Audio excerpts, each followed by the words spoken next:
This is Live, the Sunday talk show, where we discuss all things political, bringing you the top stories, locally, nationally, and from around the world. I'm Ruben Abati, and This Day Live begins now.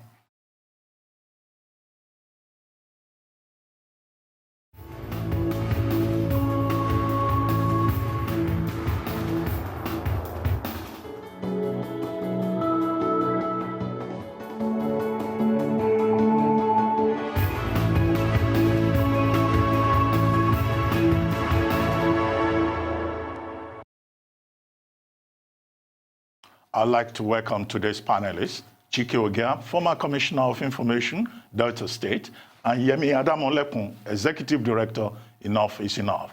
Well, good to see you this week. Thank you. Yes, Thank you. Just three of us with social distancing. Well, let's start with coronavirus, which is the big topic in the world. The ongoing coronavirus pandemic has now claimed the lives of more than 669,000 people globally, with over 30,000 deaths.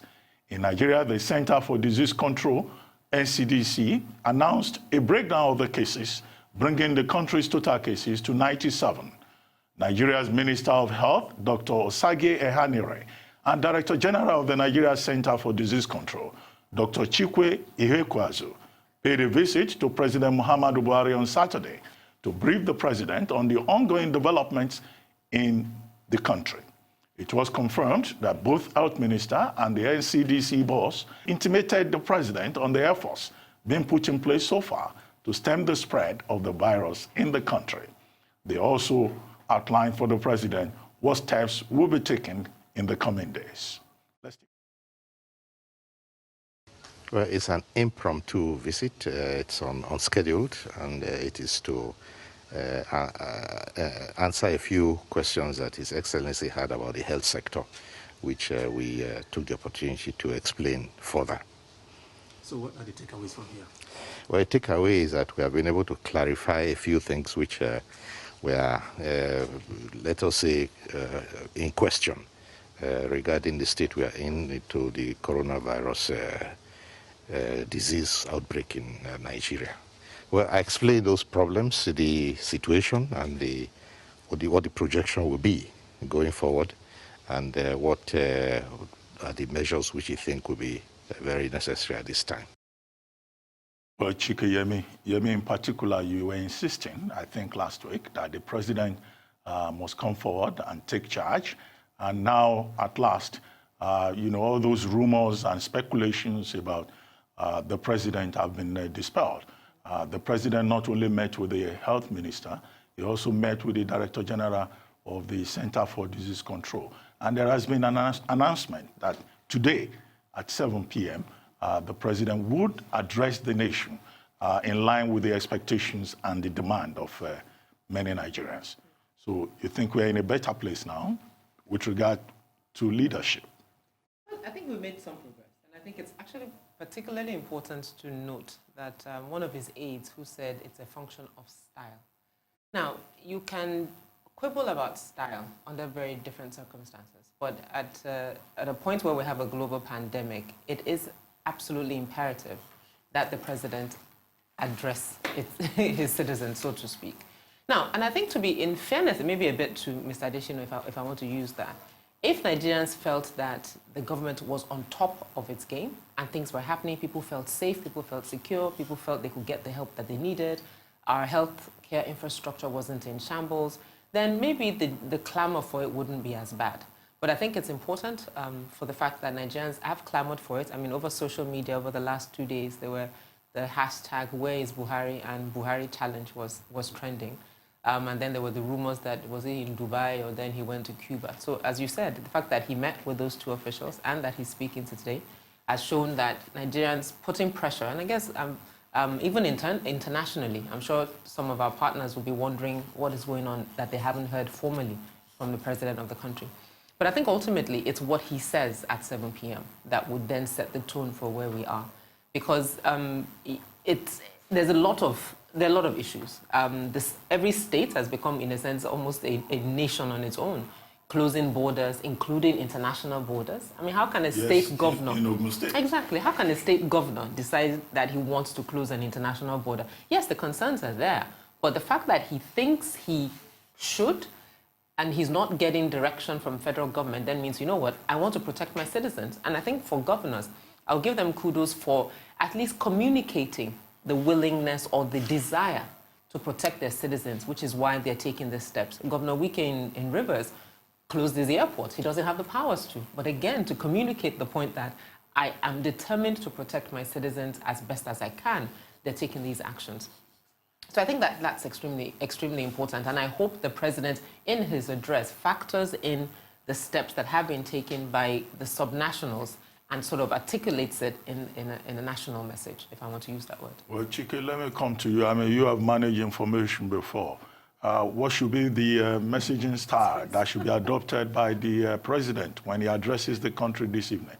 What will you, as a concerned citizen, like to hear from him? Well, Yemi has said most of it.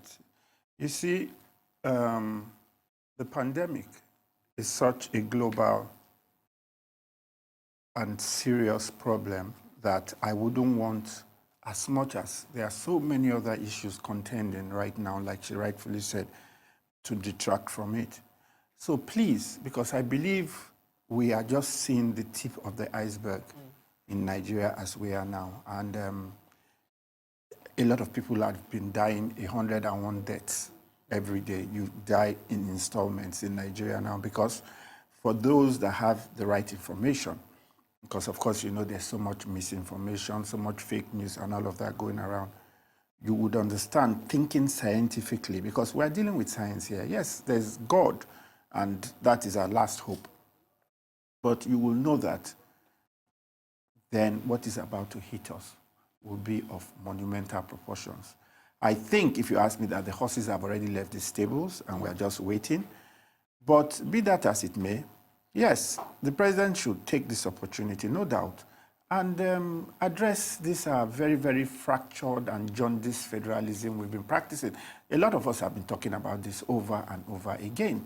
And that gives reason for what Yemi just said, situations like governors closing international borders and people not even knowing where the buck stops and who is in charge of what. For example, what if is you on close the border between Lagos and Yes. Ogun State, Yes. how do you manage that? Yes. Because the two states are, you know, almost completely I interfused. even saw the one of my state and Edo State, which used to be one state. And I'm like, well, but you know, everybody has to protect themselves because it has gotten that bad.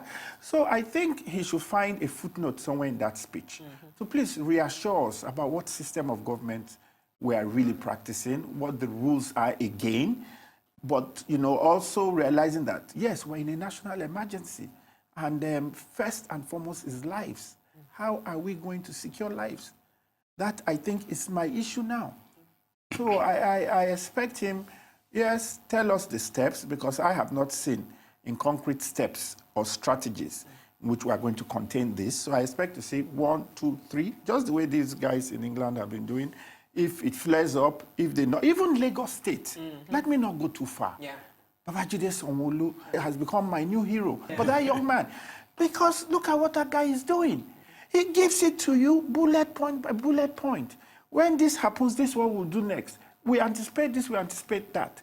That is the kind of thing I want to see also on a national scale. Lagos State, I think we should commend not just the governor, but also GT Bank, which just donated a 110-bed facility to Nikon Stadium. And other leaders in the corporate world. Well, that's why they say Lagos we are making a contribution within a country.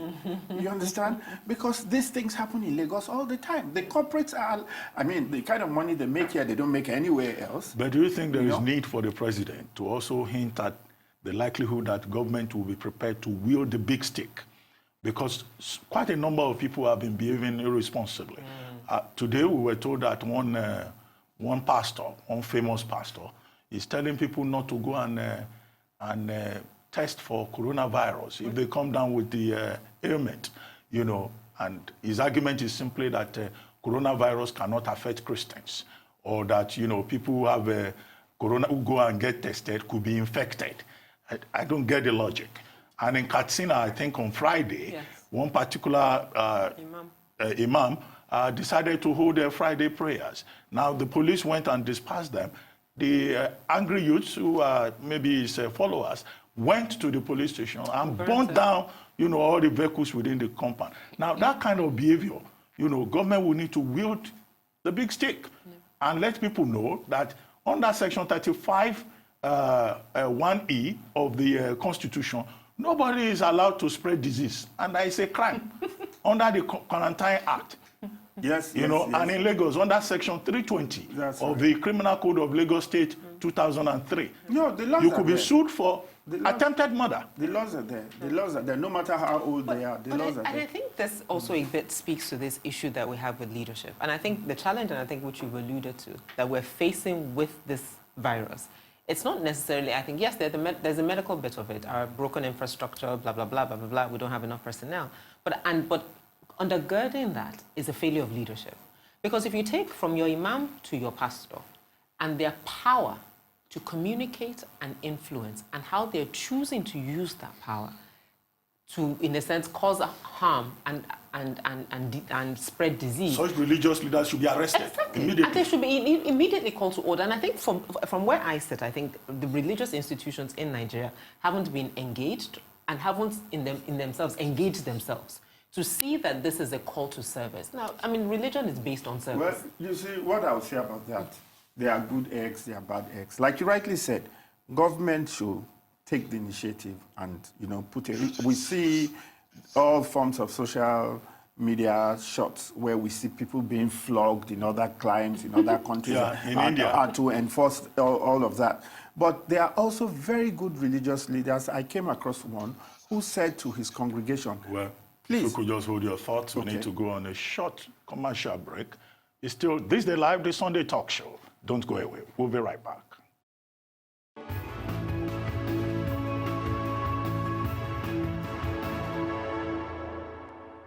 Welcome back to This Day Live, the Sunday talk show here on the Arise News channel. Still with me in the studio, I have Chikwe Ihekweazu, former Commissioner of Information, Delta State, and Yemi Adamolekun, Executive Director, Enough is Enough. Now, before we took that commercial break, I had to interrupt you. Yes. And you were saying something about good religious leaders, Yes. as opposed to the bad ones. Yes, you see, what I'm saying is that, as with most things, we are in this national crisis, and like Yemi said, we have these religious leaders that are even adding more to the problem instead of doing the right things. But like I said, it was heartwarming when I saw something, on the social media, and it was a religious leader that was actually saying to his congregation, please take your tithes, take your offerings, and buy food for yourselves and your family. I was touched. Those are the kind of things I expect Because to see. apart from coronavirus, there's Yes. also hunger virus. Yes, and that is the truth. And You a see, lot of people are suffering from that, even when they don't have coronavirus. and that's why I keep saying what is coming is so scary. Because you see, we are talking about coronavirus, and by no doubt, let nobody think that it's, in fact, like I was arguing, I had a little argument with my wife just when I left the house, and I said to her that God really loves Nigeria, because as far as I'm concerned, I think maybe the strain of coronavirus that has hit Nigeria is the mild one, because I can't believe that with the amount of top people and knowing how our system works, don't forget, I've been there, and everybody wants to see these people. These are the people that you wake up every day and your life ambition is to go and see them for one thing or the other. Just their AIDS. And they have a coterie of hangers-on and AIDS and political whatever waiting all over the place. And you are telling me, you see all the deaths we have been hearing about everywhere else. And we are just hearing one governor is this, one chief of staff is that, and that's all we are hearing for now, aside from those direct cases of people that traveled in. Like I said, God has to be a Nigerian, or God loves us specially. But Earlier on, Yemi, I talked about hunger virus, and there are many Nigerians who are saying that the Nigerian government should have a relief package for households. I read an article, the gentleman was saying, look, there are 40 million Nigerians who at least have bank verification numbers. And to send money to those 40 million Nigerians should not be a problem. After all, in the United States, the government is going to send $1,000 to every household. The UK has a special package, not just for ordinary citizens, but also for the self-employed. In Canada, Trudeau, has announced, cash handouts, to go to people who may have to sit at home. Should Nigeria do the same? Should the president this evening promise to send cash handouts to people who are self-employed and are now staying at home? If he promises, that promise is going to enter voicemail. Because unless I'm mistaken, you don't trust the Nigerian government? We just don't have the money. I mean, unless I'm mistaken, we are kind of. Boy, let me even interrupt you a little bit. It's not just about the money. I'm even worried about how do you get the money across? What is the infrastructure? You say so 30 million. Please, out of the 30 million people that have the BVN, maybe 20 million do not need that money. Will they give it to you? Will they give it to me? Or will they give it to you, Ruben? Are we the ones that need the money? No, please, you are not the one that needs that money. You see, these are the things we should look. We should go and get down. I don't think you understand where the mass of our people are. The people that need this money, Ruben. That's how we can get to those people is what my issue is. But and this same government wants the trader money. The trader money of going to campaign grounds and that one needed physical touch. You still need, and that was a campaign thing. You still need something scientific. These people are not captured they don't even have accounts. How do we get to them? No, which is why I said that is what we have to work on. If you look at the cash transfers that the government actually has, they actually were cash transfers that were cash. So people would receive cash, not necessarily, some through bank accounts, some through other means that people distributed it. But I think more fundamentally in terms of a structure, I don't expect that to happen. And you're right. But then what infrastructure can we put in place to solve that problem? Now, go back to Lagos State, for example. As part of Governor Sanwo-Olu's announcement was their plan to meet the needs of 200,000 households with a calculation that each household has 6 individuals. So you cover a bit of people that way. What are other states doing, number one? Number two, let's go back to religious institutions. What role are they playing? And this now goes back to your point about the pastor you mentioned who said tithes and offering use it to buy food for the poor. I've also heard the reverse of a pastor talking about people shouldn't stop giving their tithes. Yes, and even giving you an online platform. It's quite valid. And I'll say this why. For the same reason that you're just giving. There are churches that support the poor. There are churches that buy food for the poor. There are churches that pay medical bills. On a normal basis. Okay. And the money that they use for that is that. There are churches and mosques that have staff. And it's tithes and offerings that pay for that. So I think there's that balance. But I think in the context that people get a bit defensive of it, is the fact that people want to see religious institutions taking a leadership role and saying this is what we're doing and this is how we're combating this. And this goes to your point again earlier around religious leaders who are speaking. Now, Apostle Suleiman said people shouldn't get tested or that they will get infected. And because it won't come near them. That's deadly, if I want to use the word. Because reckless, thank you. Because you are exposing your congregation members to harm. There was a pastor. To dogma. There was a pastor in Abia that said coronavirus cannot enter Nigeria. And if it does, it will meet corrosive anointing. There was a video on social media. I saw that. To your point, that pastor should be picked up and someone should counsel him on the not only just the legal implications of what he's doing, but also the moral implications of allowing your congregation members to put themselves in a way of self-harm. So back to this point, the structures that we have as a nation that can reach the poorest of the poor, I believe are 2.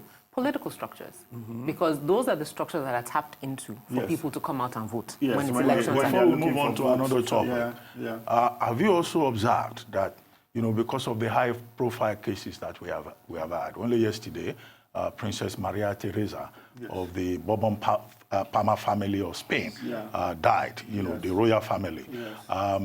You have Prince Charles, who is in isolation. You have Michel Barnier of the European Union. Even the you Prince have of Monaco. The Prince Albert of Monaco is also on that list. Tom Hanks and his wife, Rita Wilson, the Prime Minister of England, Boris Johnson, the wife of the Prime Minister of Canada. Here in Nigeria, Malam Abba Kyari,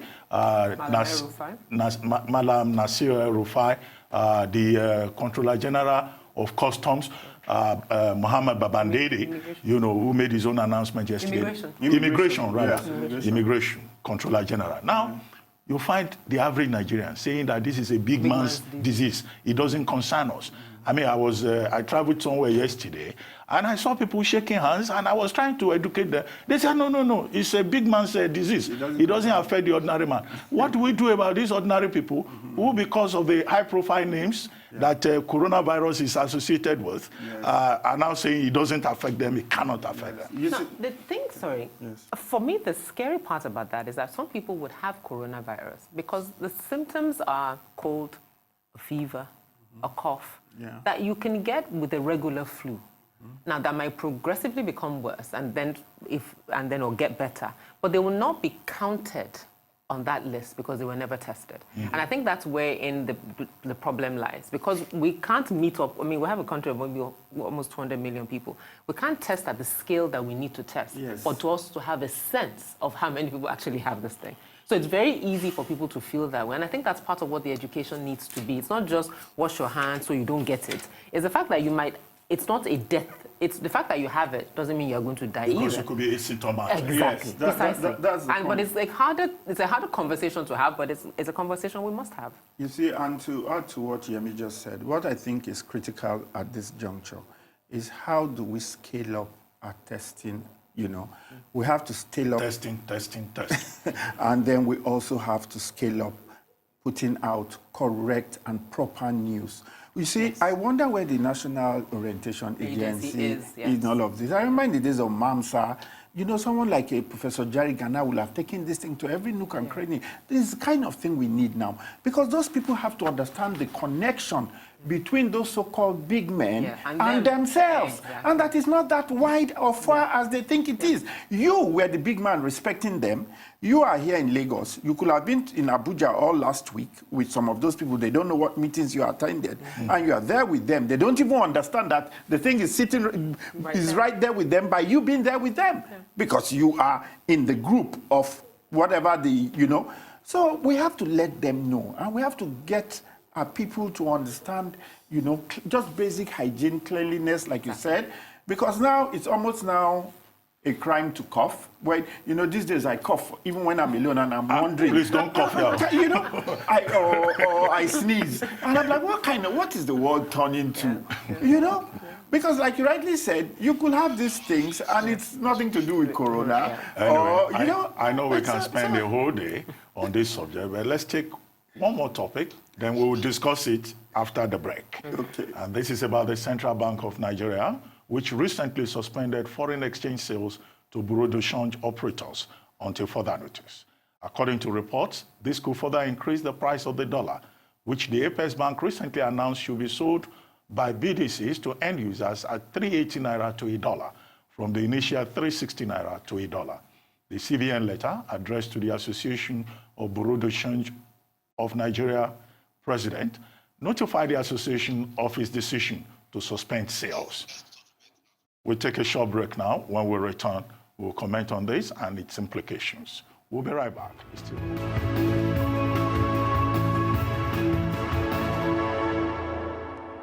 Welcome back to This Day Live, the Sunday talk show here on the Arise News channel. Still with me in the studio, Chikwe Ihekweazu, former Commissioner of Information, Delta State, and Yemi Adamolekun, Executive Director, Enough is Enough. Before we went on break, we were going to talk about the Association of Bureau de Change Operators asking for a 2-week holiday for their members not to bid from the Central Bank of Nigeria. Well, the report says the Central Bank has enough forex to sell to these Bureau de Change operators. But some people are saying, look, there may even be issues in that regard. And the main excuse that the Bureau de Change operators gave is that in the season of coronavirus, they just want to take 2 weeks holiday. And I guess what may be responsible for this is that maybe they want their members to isolate for health reasons. Secondly, I mean, the demand for forex has gone down considerably. People are not traveling again. And then, of course, the president of the Bureau de Change operators cited the fact that all borders have been closed. That has affected business. That's right. Then foreign portfolio investors have been dumping their assets and converting to a dollar, resulting in a lot of speculation. Yes. But if the BDCs, go on holiday for 2 weeks, what then happens to the street traders? What happens to the black market? Are we looking at the possibility that the cost of, forex, dollar in the black market will even hit the roof? But the bigger concern is about the fear of economic recession, in the Nigerian economy. And if we slip into recession, that could have a post-coronavirus effect in terms of the legacy of the present administration, which had been talking about taking 100 million people out of poverty. Maybe more persons will be taken into poverty. Now the government have a wonderful alibi. They should throw all those things out of the window. Nobody's talking about all that anymore. They have a lovely alibi with the coronavirus situation. What we are even hoping now is that the whole roof does not come off on our heads and that we can we can pick up wherever we stopped. Definitely, you've raised a lot of issues about that. The BDCs have to wait because, like you rightfully said, how much are we selling our oil? How much, I think Saudi Arabia, to produce a barrel of oil, maybe $3. I don't know the other guys that are $9. Russia. We are 30 what? $30. And you're selling at selling at 20 what? 28 now, $20. So you see the problem we're already in. So already we don't even have the money. Well, Godwin Emefiele, he's been doing a yeoman's job. I must commend him. He's really taken up the mantle and tried as much as he can to tweak with these monetary policies to see how he can stimulate things. But what I had said to him, which I have not seen anything about, is that he should deal with more of the interest rates with monies that are fixed in the bank. So maybe that will help to generate more money, instead of just stifling those funds. As I can imagine, even the portfolio funds you talked about, because when they are giving absolutely nothing as interest rates for all those monies, then that's a whole massive amount of money that is just frozen, more or less, if you know what I mean.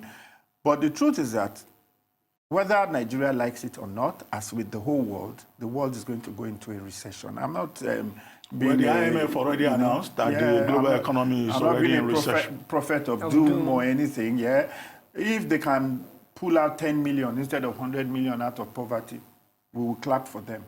And then 2023, we'll go for elections and we'll start again. You understand what I mean? But the truth is that the coronavirus is an act of God. It's not something anybody contemplated. I cannot say because I'm in the opposition party or I'm not in the APC, I will not hold them strictly to that kind of promise, And we just need to try and do the basic things right. That's all we are talking about now. Let's leave those highfalutin milestones and all of that. Let's be alive. Let's still have an economy. Let's still have fundamentals we can build upon when we come out of this, and let's make sure that the mass of our people do not get infected with this thing. Because if that happens, with the level we are in the testing, with the management of the disease itself, it will be catastrophic for Nigeria if any of that should happen. Well, it's not only Bureau de Change, operators that are saying they need a break because of the impact of coronavirus. Even the stock exchange is now doing online trading, distant trading, instead of trading on the floor. Yeah. And many businesses have had to shut down. Lagos is almost becoming, a ghost town. The traffic has disappeared. So coronavirus, affects everybody and everyone. But the fear is about the larger economy itself, post-coronavirus. Some economies are in fact predicting that by the first quarter, our economy will contract by 0.5%. Yes, by second quarter, by about 0.3%. I heard Bismarck reading all those things out. Bismarck Rwanda. Yes, I heard him. And then at the end of the day, by June, we should be effectively in recession. And the implications of that when we pass through that same route in 2016. And in the absence of strong buffers within the economy, we may be we may be facing this for a much longer time. I think for me, I'll sort of circle that back to my earlier point about the challenge of corona not being necessarily about the virus, but one of leadership. Now, Nana Akure in Ghana said that we know how to stimulate an economy, but we don't know how to bring people back to life. That's right. Was the way he framed it, to your point around lives mattering. Yes. And also tying it back to your point about people thinking it's a big man's disease. Now, if it's a big man's disease that affects an economy, that shuts down life, that shuts down operations like in a state like Lagos, invariably, it affects you. From those that earn their money daily to those that depend on the big men. So I think this circle needs to be emphasized over and over again. And again, that ties back to the responsibility that our leaders, both religious and political, have to explain the gravity of this situation. So you see some footage of some governors going around, and to your point, still shaking hands. Or they'll be walking around, they'll be the only ones wearing masks. But everybody around them, no mask. Social distancing, no concept of. So if we understand that their very actions are putting the lives of those dependents at risk, because people go home, your aide will go home to his wife and kids. They'll go home to family members. So what we are invariably breeding while we're not really paying attention, it's for me where the challenge lies. And invariably it affects the economy, as we've discussed. So that lesson must be reiterated over and over again. How, yes, it might be big men that have it, but by their actions or inactions or irresponsibility, you pay a price for it. Well, let's take another break here on This Day Live, the Sunday talk show. Don't go away. When we return, the conversation will continue.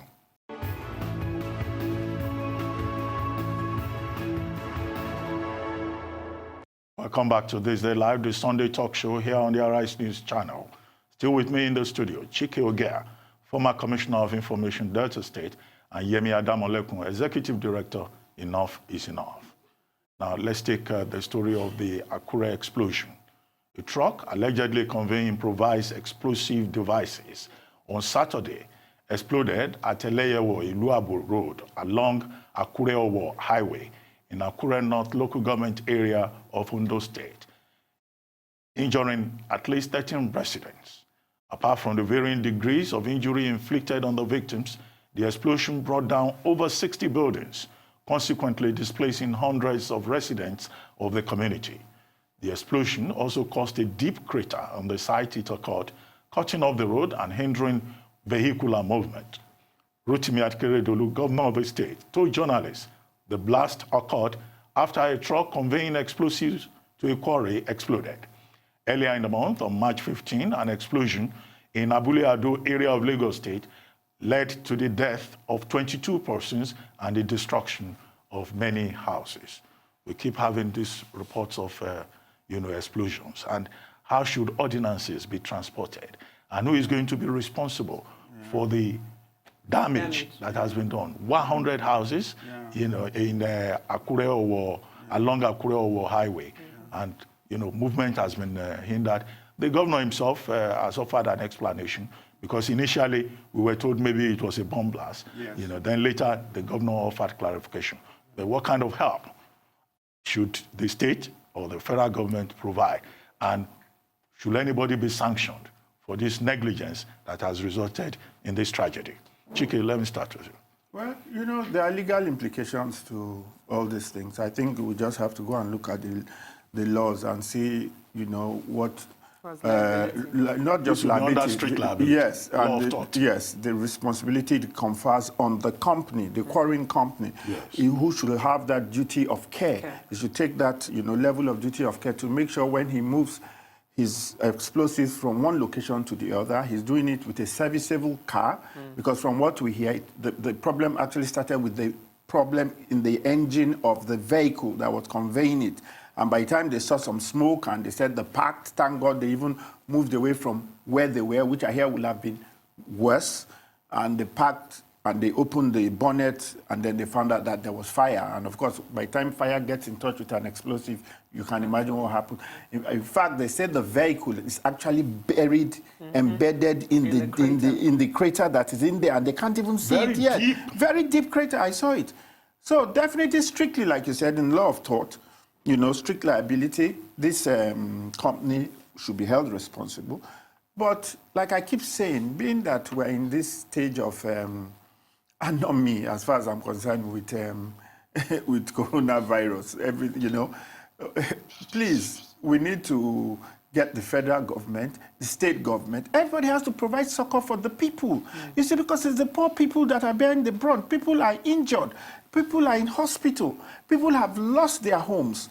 And people have lost their homes. And how can we talk about this when, when we're just looking at the foreign company? Yes. A moment, let's take some commercials, and then we'll be right back.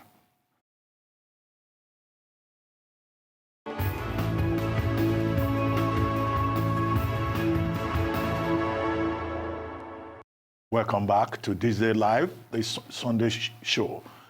We've been discussing before we went on break, Chikwe Ihekweazu.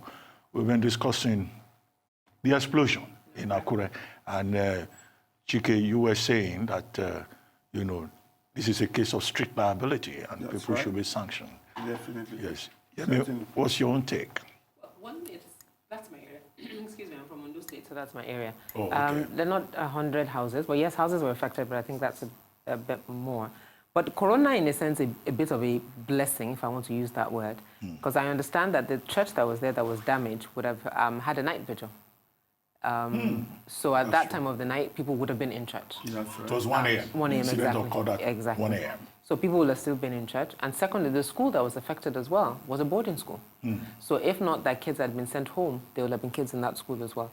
So I think from that perspective, a blessing in disguise in that way. But Mr. Akure has worked in terms of making the expressway passable, the quarry company findable, and then to your point, in the midst of sort of this slowing down economy, ensuring that the people affected in that area get support from the state as quickly as possible. And then the cars, actually, that you mentioned that was buried, also making sure that there's no additional explosives that can sort of an after effect from that.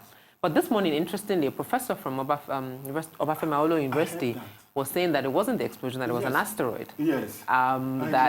that made noise. But the interesting thing was NASA in the US had said there would be an asteroid passing the Earth, but it would pass us, but wouldn't. Well, let them get the car. When they get that car, then we'll know. So we are waiting for the car, because I heard that as well. Yeah, I heard which is quite interesting. Well, let's hope that, the government does what it should do to help the people, and that, the company that is responsible for this massive damage is sanctioned and made liable for the damage that it has caused. But let's look at another interesting subject. Incidentally, we'll be going back again to the issue of coronavirus and fake news.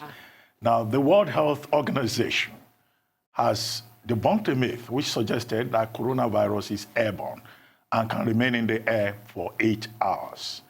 The International Health Agency, in its tweet, stated that the virus is mainly transmitted through droplets generated when an infected person coughs, sneezes, or speaks. It added that the droplets are too heavy to hang in the air and falls quickly on the floor and surfaces.